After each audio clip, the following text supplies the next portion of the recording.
Hi everyone, I'm Connie from Urban Overalls, and I would like to welcome you to our urban homestead. Mr. Overalls and I, we live on a third of an acre near the city center of a community of about 160,000 in size. We are both former farm kids, and we just brought our country ways with us to the city setting. So with that said, I would like to welcome you back to see our urban homestead. One of the items we have in our homestead is rhubarb. This is a favorite since childhood. Mr. Overalls also enjoys it. We have had this patch since we moved onto our property. We got some from a friend, and we continue to harvest and also give rhubarb to friends and family as well. So we're spreading the rhubarb joy. This has been an excellent year so far for rhubarb, and we'll be getting ready to do our first harvest. Then as we move on, we get into the first of our raised beds. Primarily we did this bed because this side of the yard was on a slope, so we wanted to make this a more useful spot. And as you can see, there's just a few onions in it. We will be prepping this bed and getting it ready to put some warm season crops such as peppers and tomatoes. For the record, we live in northern Colorado. We are zone 5B, and our average frost-free date is May 15th. And so while we have begun to set some cool season out, I'm still just a little on the leery side of getting all of our warm season crops such as peppers and tomatoes out. And then we'll move on to the continuation raised bed where we have our strawberries. It's a hard year, hard winter on the strawberries, so we lost at least a third of our strawberry crop. I've been checking nurseries, and they are not, they're out of stock, so I may have to wait until later in the year to find rhubarb or strawberry starts to replant and refill this. But this does just beautifully in this part of the yard. And then as we continue on, I wanted to show you some of the things that we do is that we repurpose things on our homestead. So this is a fence, gate, and little pergola / arbor that Mr. Overalls made. Believe it or not, this actually used to be a child's fort that a friend gave to us. So we spent the day disassembling it, and then Mr. Overalls, I handed tools, but we constructed this. So it's a real attractive entrance into our backyard. And then during the summer months, we have clematis that I've been trying to train over to climb up and over onto that. So let's head to our backyard.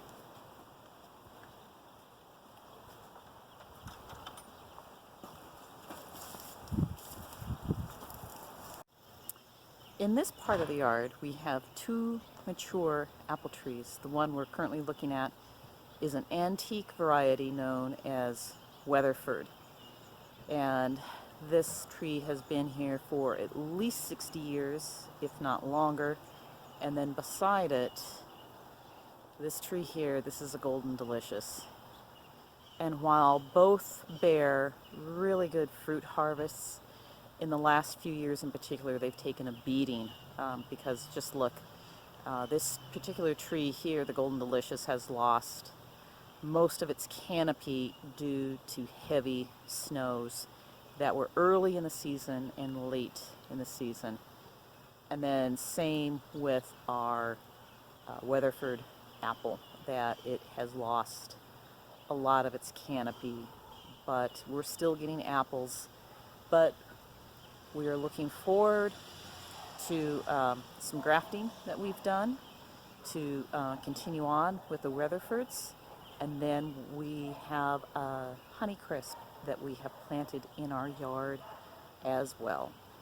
And this is apple rootstock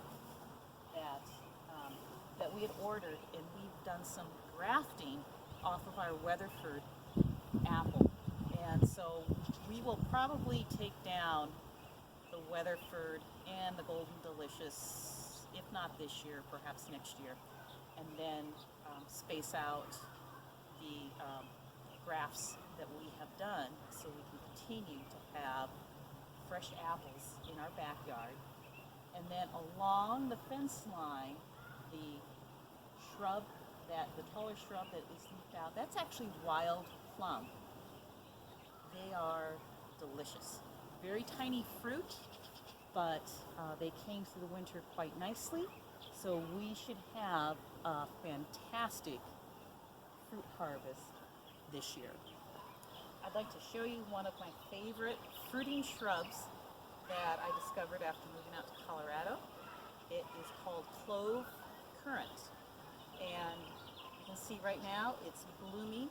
We should have an excellent harvest, but unlike other currants, this one is actually a sweeter variety. This is not an astringent flavor to this. It's quite sweet. You can eat them as is, just right off the bush. We typically eat clove currant fresh, but they're great for pies, jams, jellies, even dehydrating them.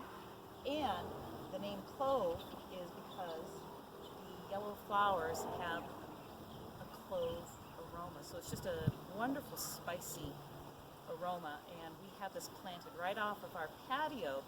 So early spring, when we're sitting out on the patio, we can enjoy that fabulous aroma. Next up in our yard, this is our Asian pear. Now, we had snow about 2 weeks ago here in Colorado, but what was really damaging, and these were the blossoms, was that our temperature got down to 12 degrees. And even as hardy as the Asian pear is, the blossoms didn't survive. So we did spot a few blooms later on, but at most we'll have a handful of crop, or a handful of Asian pears as our crop for the year. But the rest of the tree has come through just fine. And if you ever have a chance, this is a fantastic pear to grow, and you do not need a pollinator to go along with it. It self-pollinates. Next up on our urban homestead garden tour is a small kidney-shaped bed that we put in the yard. And this is just fun and funky to do. So for starters, you can see the straw bale, and I use straw as a mulch on my vegetables and on my herbs out here in Colorado. Twofold. There's two reasons why we do that. One, where we live in Colorado, we average 15 inches of precipitation for the entire year. So water is very precious to us. So the mulch helps hold in moisture when it rains or when we provide supplemental irrigation. Second is for weed suppression. So that is that's wonderful. Doesn't mean that it's going to stop everything, but it helps suppress the weeds. And I usually put about 3 to 4 inches of straw down for my layer of mulch. And then in this bed, we have some homemade tomato cages in here. And yes, these are bicycle rims for the top. These are a fantastic, sturdy cage, and no matter what variety of tomato in here, the tomatoes will not topple it compared to, say, some of your store-bought, much smaller tomato cages. And as an added bonus is that the spokes on the rim help deflect hail when we get hail during the spring and early summer.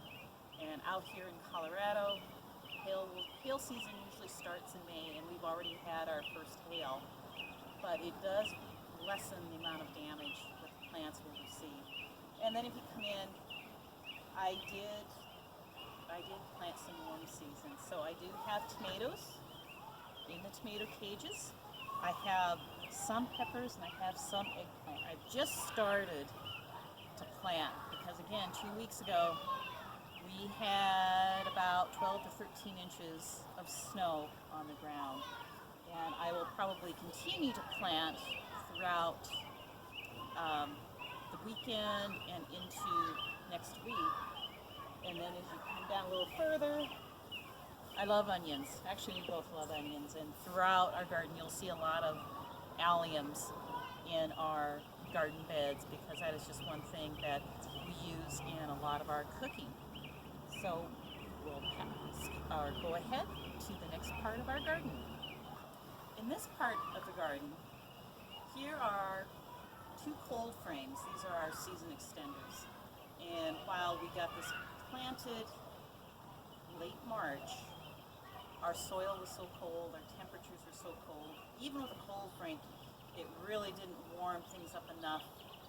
So our crop of arugula really didn't get started until April. But these are made out of reclaimed materials, so scrap cedar that we had. Yes, that's an old skylight that we got from a friend who replaced windows. This is also some old greenhouse coverings, that corrugated plastic, and then Mr. Overalls framed that out. And then, just for fun, I have an old bed frame as a garden bed out here in the garden. So as the summer progresses, we've done things such as sweet peas and cucumbers that climb up on both the headboard and footboard, and then we'll plant within this area. Now that we are just getting past our average frost-free date, we'll probably remove the cold frames in a few more days and then just start planting the rest of the garden. And here we are. This is our straw bale garden. And this is the first year for doing straw bale gardening. I took a class on that. I was just fascinated by it. And I can tell you right now that I think I'll always do straw bale gardening as part of our urban homestead. So we have 6 bales. We got them mid-March. Out here in Colorado, straw bales are going to run about $6 to $7 a piece.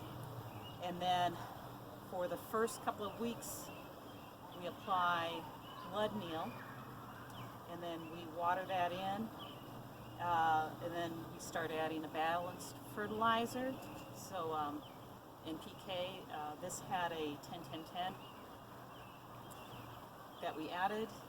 That was after we did the blood meal. Watered that in, and what happens, you are conditioning the bales, so you're starting the decomposition. And ideally, what that's going to do is generate heat on the inside. The straw is going to begin to break down, and it's going to create a comfortably warm temperature range for seedlings and even seeds to get established. So we got our bales conditioned. We drove in 7-foot T-posts. They're on the end of the rows, and then we strung, let's see, this was 14 gauge wire. We strung every 10 inches from the surface of the bale up, and then we'll use this as a trellis for things. So here I have a black cherry tomato, and then we have you can see 2 wires, so as it grows, we're going to train it up through the center, and then after it gets above this, because this is the last 2 wires, then it goes to single strand, then we'll just wrap it around the top and then on up. We also put plastic down to create a greenhouse effect, because again, when we had temperatures down in the teens, we wanted our bales to continue maintaining warmth to them. And I haven't decided yet for sure, but I think that with some of our seeds, I'm going to direct sow. I'll put some soil down, water the soil in, seed it, and then cover it with the plastic, and I have a great little greenhouse effect right there. Straw bales, I just watered, But I have planted, you can even plant in the sides, so I have rainbow Swiss chard planted in the sides of the bales. And then if you look in the bucket, what you do is that you take, you can do some soil and compost mixed together, but create holes, fill it with the soil mixture, and then plant your seedlings in there. And I did the same thing with the tomato plant, and that's been watered in. And then down here, this is a hog panel. This is a 16-foot hog panel. This will be a trellis for us with our straw bales. And we've used rebar pounded in the center just to help hold the panels in place. But we will use this trellis for things such as squash growing up on this. So even though the straw bales will break down usually within 2 years, we will keep the hardware set up. We will keep the T-posts, we will keep the wire, we'll keep the hog panel, and then approximately every 2 years then we'll replace the straw bales with fresh bales, because decomposition is happening and this will just break down beautifully. That's in there. And then if you look beyond, that is pretty much a sea of garlic that we have in our backyard. We are garlic fans. We really, really are. Now, I realize these aren't all in pretty rows. We had some garlic that just self-seeded, but we will harvest cloves, we will harvest the garlic scapes, and with the amount of garlic we have right now, we'll harvest some as greens, and then we will, say, turn the leaves, the green leaves, into like a garlic pesto. It'll be milder than compared to, say, using, say, garlic cloves, but it'll be a very nice, very, very, very nice flavor, and a great way to make use of a bumper crop of garlic. So let's continue on. So in our backyard, I have a few things set up such as this, and these are actually hose guards. So as I'm dragging hose to water the beds, I keep the hose within an area so I'm not dragging it across plants. So this was just an idea I had seen years ago that has proven to be quite useful for us.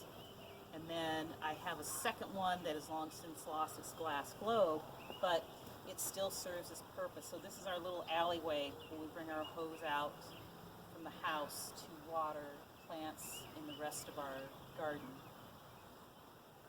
Here is our Honey Crisp apple, and we have had this for approximately, I believe this is season number 4, and around the base we have rebar that's holding up chicken wire. And the reason that we have the chicken wire, get in a little closer here so you can see that, is that we have an issue with raccoons. And what this is doing is deterring the raccoons from climbing it, because the chicken wire is flimsy enough, it collapses, it falls down, not completely all the way down to the ground, but it falls enough the raccoons won't climb it. But the first year we had our apple tree planted, and you really can't see here in the middle, but the raccoons climbed it. They were heavy enough, they snapped off the main leader of the tree. So this is just our deterrent in the time being, but this tree actually bloomed later than our Asian pear, so we did have flower buds set, so fingers crossed we should have an apple harvest for the first time off of this tree. And then besides this apple tree, we have 3 mature apricots. We have 2 in the corners of the yard. There's one. Here's another one in the center of the yard. And then over here in the corner right there is our 3rd one. And while they are lovely trees in our zone, which is 5B in northern Colorado, We are lucky if we get a fruit crop every, say, 5 to 7 years off of it, because they bloom so early. They are actually blooming end of March, and we are definitely not done with our snows and freezing temperatures, so we lose our crops to them. So for us, they're more decorative, and then we're just thankful in the years that we do get a harvest. But this little guy, this is our current pride and joy. So as I said before, fingers crossed that we will have a honey crisp harvest. We have a raspberry bed.